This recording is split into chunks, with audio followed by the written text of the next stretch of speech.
ദേ ഗിരിയേട്ടാ, എനിക്ക് വേദനിക്കുന്നുണ്ട് കേട്ടോ.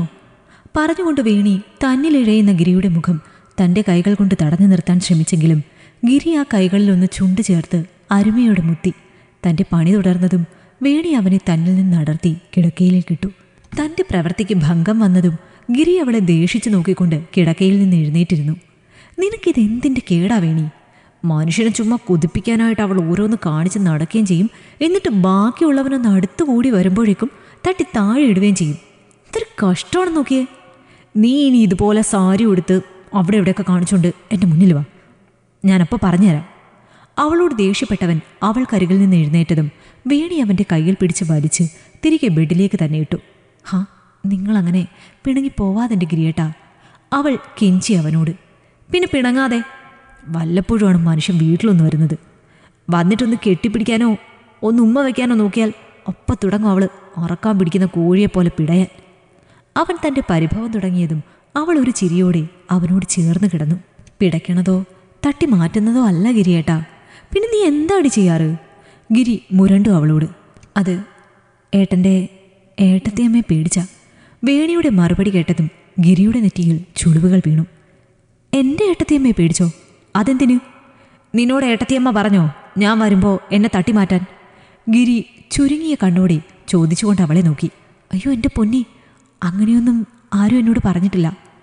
അവൾ അവന് നേരെ കൈകൂപ്പി. നീ എന്നെ തട്ടിമാറ്റുന്നതും ഏട്ടത്തിയമ്മയും തമ്മിൽ എന്താണ് പെണ്ണെ ബന്ധം? അവളുടെ കൈകൾ പിടിച്ചു മാറ്റിയവനത് ചോദിച്ചപ്പോൾ ഇപ്രാവശ്യം പതറിയത് അവളാണ്. അത് ഗിരിയേട്ടാ, ഏട്ടത്തിയമ്മ ഇപ്പോൾ പഴയ പോലെ അല്ല, വല്ലാത്ത മാറ്റങ്ങളാ. അവളൊരു പതർച്ചയോടെ പറഞ്ഞുകൊണ്ട് അവനെ നോക്കി. മാറ്റങ്ങളോ? ഏട്ടത്തിയമ്മയ്ക്കോ? നീ മനുഷ്യനും മനസ്സിലാവുന്ന പോലെ പറയടി. അവൻ അവളോട് ദേഷ്യപ്പെട്ടതും അവൾ പരിഭവത്തിൽ അവനെ നോക്കി. ഓ സോറി, ഞാൻ ദേഷ്യപ്പെട്ടതല്ല എൻ്റെ വേണി. നീ മനുഷ്യന് മനസ്സിലാവാത്ത പോലെ പറയാണ്ട് മനസ്സിലാവുന്ന പോലെ പറഞ്ഞേ. അത് ഗിരിയേട്ടനെ സ്നേഹിക്കാൻ തുടങ്ങിയ പിന്നെ വേറൊരു നോട്ടമില്ല. അതിൻ്റെ ഫലം എന്ന് പറയുന്നത് എൻ്റെ ശരീരത്തിലാകെ ഉണ്ടാകുന്ന പാടുകളാണ്. അതുകൊണ്ട് ഞാൻ പുറത്തേക്കിറങ്ങിയാൽ ഏട്ടത്തിയമ്മ അത് നോക്കി ചിരിക്കാനും ഓരോന്നെല്ലാം പറയാനും തുടങ്ങും. എനിക്ക് വയ്യ ഇനി അങ്ങനെ അവരുടെ മുൻപിൽ പോയി നിൽക്കാൻ. ഹോ എൻ്റെ അടിയേ, ഇത്രയും ചെറിയൊരു കാര്യത്തിനാണോ നീ ഇങ്ങനെ എല്ലാം പറഞ്ഞതും കാണിച്ചതും? ഞാൻ എന്തൊക്കെ ചിന്തിച്ചു കൂട്ടി എൻ്റെ ഏട്ടത്തിയമ്മയെക്കുറിച്ച് ഈ സമയം കൊണ്ടെന്ന് നിനക്കറിയോ? ഒരു മറിച്ചിലിന് വേണിയെ തനിക്ക് കീഴിലാക്കി ഗിരി ആശ്വാസത്തോടെ പറഞ്ഞതും വേണിയുടെ മുഖം വീണ്ടും പരിഭവത്താൽ വീർത്തു. ഇതത്രയ്ക്ക് നിസ്സാര പ്രശ്നമല്ല ഗിരിയേട്ടാ. പറഞ്ഞുകൊണ്ട് അവൾ ഗിരിയുടെ കണ്ണിലേക്ക് നോക്കിയതും അവനും അവളെ നോക്കി. ഗിരിയേട്ടൻ്റെ ഏട്ടത്തിയമ്മ അവരുടെ ഭർത്താവിനൊപ്പം, അതായത് ഗിരിയേട്ടൻ്റെ ഏട്ടനൊപ്പം സന്തോഷത്തോടെ ജീവിക്കുകയായിരുന്നെങ്കിൽ അവരുടെ ഈ കളിയാക്കൽ ഞാനും ആസ്വദിച്ചേനെ. പക്ഷെ ഇവിടെ പറഞ്ഞു വന്നത് പാതി വഴിയിൽ നിർത്തി വേണി അവനെ നോക്കിയപ്പോൾ അവനും അവളെ തന്നെ നോക്കുകയായിരുന്നു. ഇത്തവണ പക്ഷേ അവൻ്റെ കണ്ണുകൾ നിറഞ്ഞിരുന്നു. അതവൻ്റെ ഏട്ടനെ ഓർത്തായിരുന്നു. ഞാൻ ഒരിക്കലും ഗിരിയേട്ടനെ കുറ്റപ്പെടുത്തിയതല്ല, കുറ്റപ്പെടുത്തുകയില്ല. പക്ഷെ നിങ്ങളുടെ മറ്റുള്ള കുടുംബക്കാർ അവരോട് ചെയ്തത് നിങ്ങളും അവരോട് ചെയ്യരുത്. അങ്ങനെ ചെയ്താൽ നിങ്ങളുടെ മരിച്ചുപോയ ഏട്ടൻ്റെ ആത്മാവ് പോലും നിങ്ങളോട് ക്ഷമിക്കില്ല. മരിച്ചുപോയ ഏട്ടൻ.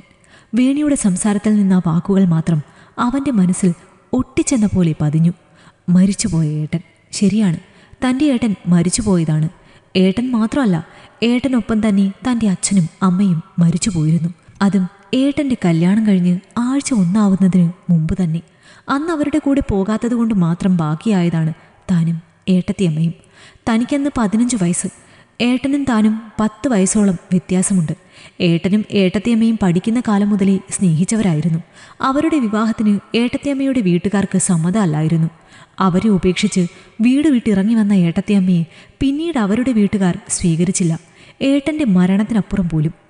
അന്നു മുതൽ ഇന്ന് വരെ അവർ തനിക്കൊപ്പമുണ്ട്. തൻ്റെ അച്ഛനും അമ്മയും ഏട്ടനും എല്ലാമായി. തൻ്റെ വളർച്ചയിലും പഠിപ്പിലും ജോലിയിലുമെല്ലാം അവരുടെ കഷ്ടപ്പാടിൻ്റെ അംശം ഉണ്ടായിരുന്നു. താനും ഒരു നിമിഷം സ്വാർത്ഥനായിപ്പോയോ? അവൻ സങ്കടത്തോടെ വേണിയുടെ ചുമലിലേക്ക് തൻ്റെ മുഖമമർത്തി. ഗിരിയേട്ടൻ സങ്കടപ്പെടണ്ട. എനിക്കറിയാം ഗിരിയേട്ടൻ്റെ മനസ്സ്. ആ മനസ്സിലെന്നും ഏട്ടത്തിയമ്മ കൂടെ വേണമെന്നേ ആഗ്രഹമുള്ളൂ. പക്ഷേ അത് തെറ്റാണ് ഗിരിയേട്ട. അവരും ഒരു സ്ത്രീയാണ്. പ്രായം അധികമില്ല അവർക്ക്. സ്നേഹിച്ച പുരുഷനൊപ്പം ആഗ്രഹിച്ച ജീവിതം ജീവിക്കാൻ പറ്റാതെ പോയവരാണ് എന്ന് കരുതി ഇനിയും അതങ്ങനെ തന്നെ വേണോ? സ്നേഹിക്കാനും സ്നേഹിക്കപ്പെടാനും കൊതിക്കുന്നൊരു മനസ്സ് അവർക്കുമുണ്ട്. ഗിരിയേട്ടനരികിൽ നിന്ന് അവർക്കടുത്തേക്ക് ഞാനെത്തുമ്പോൾ എനിക്ക് മനസ്സിലാകും അവരുടെ മനസ്സ്. എന്നെ നോക്കുന്ന അവരുടെ മുഖത്ത് നിറഞ്ഞ സന്തോഷമാണ് നമ്മുടെ സന്തുഷ്ടമായ ജീവിതം കണ്ടിട്ട്. പക്ഷേ അതോടൊപ്പം അത്തരമൊരു ജീവിതം തനിക്ക് ജീവിക്കാൻ പറ്റിയില്ലല്ലോ എന്ന സങ്കടവും അവർ പേറുന്നുണ്ട്. ഇനി അത് വേണ്ട ഗിരിയേട്ടാ. നമ്മൾ സന്തോഷത്തോടെ ജീവിക്കുന്ന പോലെ അവരും ജീവിക്കണം ഗിരിയേട്ടാ. എല്ലാ സന്തോഷങ്ങളും അറിഞ്ഞ് സന്തോഷത്തോടെ. വേണി ഓരോന്നും പറഞ്ഞുകൊണ്ടിരുന്നപ്പോഴും ഗിരി മനസ്സിൽ ഉറച്ച ഒരു തീരുമാനം എടുത്തിരുന്നു. അധികം തിരക്കും ബഹളവുമില്ലാതെ നടന്ന ആ കല്യാണ ചടങ്ങിൽ നിറഞ്ഞ ചിരിയോടെ തൻ്റെ ഏട്ടത്തിയമ്മയുടെ കൈപിടിച്ച് പ്രസാദേട്ടൻ്റെ കയ്യിൽ ഏൽപ്പിക്കുമ്പോൾ അവർക്കൊരു ഭർത്താവിനെ മാത്രമല്ല തനിക്കൊരു ഏട്ടനെ കൂടി നേടുകയായിരുന്നു ഗിരി.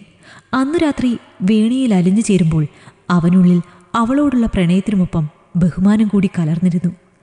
ആരും ഒന്നും പറയാതെ തന്നെ എല്ലാവരെയും മനസ്സിലാക്കുകയും സ്നേഹിക്കുകയും ചെയ്യുന്ന അവളെ അല്ലാതെ അവൻ ആരെ ബഹുമാനിക്കും, ആരെ സ്നേഹിക്കും, അല്ലേ?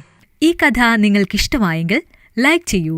നിങ്ങളുടെ അഭിപ്രായങ്ങൾ കമന്റായി രേഖപ്പെടുത്തൂ. കൂടുതൽ കഥകൾ കേൾക്കാൻ ഈ ചാനൽ സബ്സ്ക്രൈബ് ചെയ്യൂ.